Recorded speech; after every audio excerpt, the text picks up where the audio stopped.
Firman-Mu pelita bagi kakiku, terang bagi jalanku. Firman-Mu pelita bagi kakiku, terang bagi jalanku. Waktuku bimbang dan hilang jalanku, tetaplah Kau di sisiku. Dan takkan ku takut, asal Kau di dekatku, besertaku selamanya.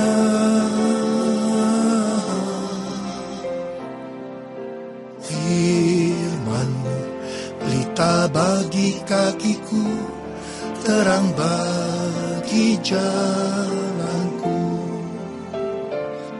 terang bagi jalanku.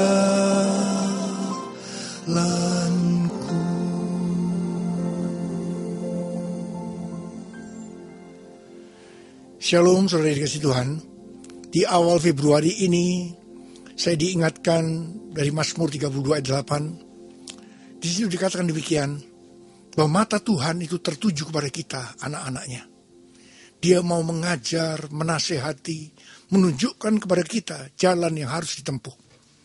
Dan inilah tuntunan Tuhan buat kita. Memasuki tahun 2015, Tuhan katakan, ini adalah tahun pelipat gandaan mujizat. Mari katakan bersama saya, tahun 2015, tahun pelipat gandaan mujizat. Sesuai dengan Efesus 3 ayat 20 dan Kisah Para Rasul pasal 2 ayat 19 dan 20. Maka pelipat gandaan mujizat yang dimaksudkan itu adalah bahwa ini dikerjakan oleh Tuhan Yesus sendiri. Tuhan Yesus yang membuat pelipat gandaan mujizat. Kalau respon kita benar, kita membuka hati kita dan mempersilahkan Tuhan masuk dan menjadikan Dia sebagai Raja dalam kehidupan kita, maka akan terjadi pelipat gandaan dalam anugerah, perkenanan, kasih, sukacita, damai sejahtera, kesehatan, berkat secara materi, juga kesembuhan, buta melihat, lumpuh berjalan, tuli mendengar. Itu akan kita alami berlipat-lipat ganda. Itu yang pertama. Tetapi hal yang kedua, juga akan terjadi pelipat gandaan dalam goncangan. Kemudian, apa yang harus kita kerjakan untuk menghadapi semua ini?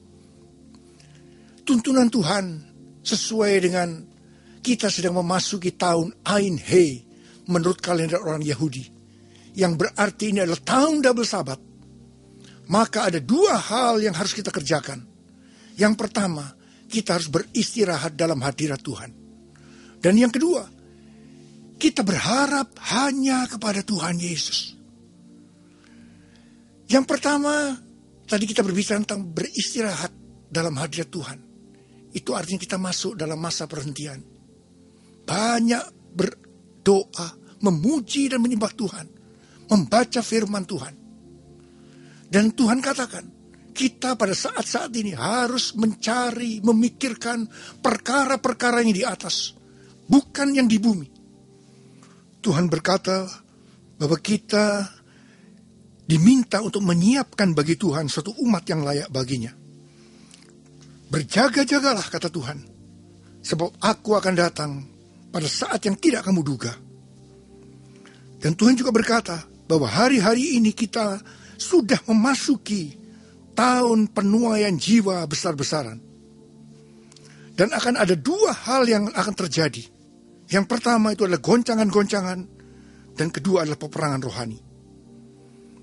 Dan Tuhan mengendaki kita melakukan 4 hal. Yang pertama, kita diminta untuk berdoa setiap hari untuk penuaian jiwa-jiwa itu. Dan hal yang kedua, kita diminta untuk melepaskan pengampunan. Dan yang ketiga, baca tiap hari Mazmur 91. Dan yang keempat, kita harus ingat 3 jurus pencobaan yang diberikan oleh iblis kepada Tuhan Yesus. Dan Tuhan Yesus keluar sebagai pemenang. Saudara juga harus keluar sebagai pemenang. Yang kedua, kita diminta untuk berharap hanya kepada Tuhan Yesus. percaya hanya kepada Tuhan Yesus, kita sedang memasuki tahun iman. Pada bulan Februari, kita akan membawa persembahan buah sulung kita kepada Tuhan untuk tahun 2015. Yaitu apa yang kita peroleh pada waktu bulan Januari tahun 2015. Sesuai dengan Amsal 3 ayat 9 dan 10 yang berkata demikian. Muliakanlah Tuhan dengan hartamu dan dengan hasil pertama dari segala penghasilanmu. Maka lumbung-lumbungmu akan diisi penuh sampai melimpah-limpah. Dan bejana pemerahanmu akan meluap dengan air buah anggurnya. Saudara, saya mau berdoa buat saudara. Biarlah tahun 2015, saudara mengalami pelipat gandaan mujizat. Angkat tangan saudara. Saya mau berdoa buat saudara. Tuhan, Engkau melihat anak-anakmu sedang mengangkat tangan di hadapanmu. Engkau berjanji, kalau kami meresponi dengan benar, kami akan mengalami pelipat gandaan mujizat. Sekarang terima pelipat gandaan mujizat. Dalam nama Yesus. Dalam nama Yesus.